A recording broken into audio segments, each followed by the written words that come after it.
1 month ko wala nakapag-vlog kay lagi day di kapoy kong init day 1 month na ako wala vlog day pero kapoy kong init day as in.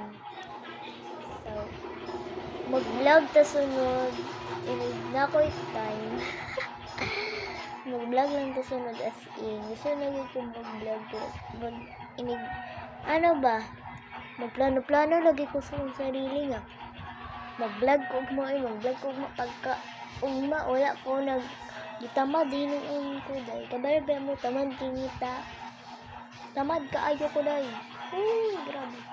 So dahil see you na lang sa akong mga vlog. So bye bye Joy yung haircut to ano nitong July 15 ay June 15 wala pa nga July 15 ano pa ngayon July 4 pa nga ngayon yan. So kits pero dili gid ko ka vlog jud pero gabiin na ko Joy. So see you.